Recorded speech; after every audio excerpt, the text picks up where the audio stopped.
Yo YouTube, c'est Mary de la chaîne Mary Maf et aujourd'hui on se retrouve pour la review de l'épisode 240 de Boruto.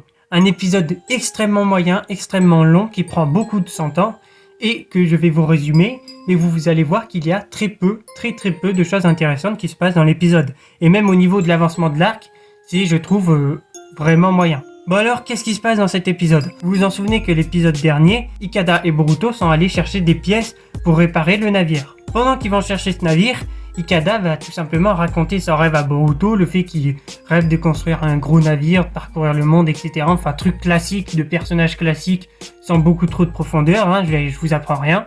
Et on nous apprend aussi qu'il a quitté sa famille, et que dans sa famille, seule sa sœur l'a soutenu, et le reste, il l'a quitté en plutôt mauvais termes. Sa famille, vous vous en doutez, c'est le clan Funato, ça a été révélé en toute fin d'épisode, même si tout le monde l'avait à peu près compris. Sur le chemin, ils vont traverser une tempête, et ils voient un homme en train de se noyer. Boruto veut donc sauver cet homme, sauf que vous le savez, nager dans un truc comme ça, c'est plutôt compliqué. C'est donc Ikada qui va s'en charger, et là, on voit tout simplement qu'il a les doigts palmés, et que c'est donc bien lui qui a sauvé Boruto lors de l'épisode 239, je crois. Bref, ils réussissent à sauver cet homme, Boruto se rend compte qu'il a les mains palmées, et Ikada demande à Boruto de surtout rien dire aux autres, car même son maître ne le sait pas. La tempête s'intensifie, et là tu as Ikada qui va tomber à l'eau.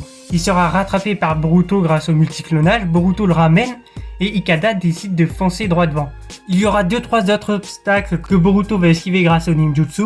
Ils vont arriver et vont récupérer les pièces. Ensuite, ils repartent au port pour réparer le bateau. Le retour se fait sans problème, ça dans tous les cas c'est toujours classique. L'aller, il y a toujours plein de galères. Et le retour, ça se passe sans problème en 10 minutes. Bref, Ikada réussit à réparer le navire.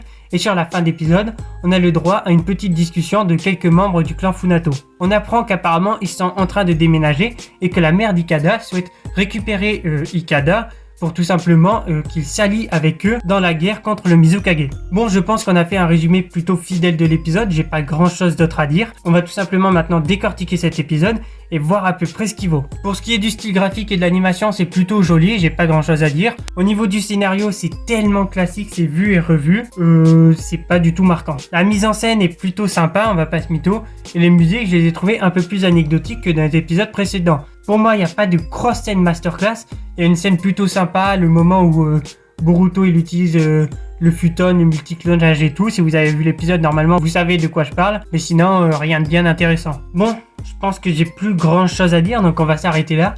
N'hésitez pas à me dire ce que vous avez pensé de l'épisode dans les commentaires. Pour moi c'est un 6 sur 10, on va mettre la même note que la semaine dernière, hein, c'était pas beaucoup mieux. N'hésitez pas à vous abonner, à liker, je vous dis à la prochaine, allez ciao.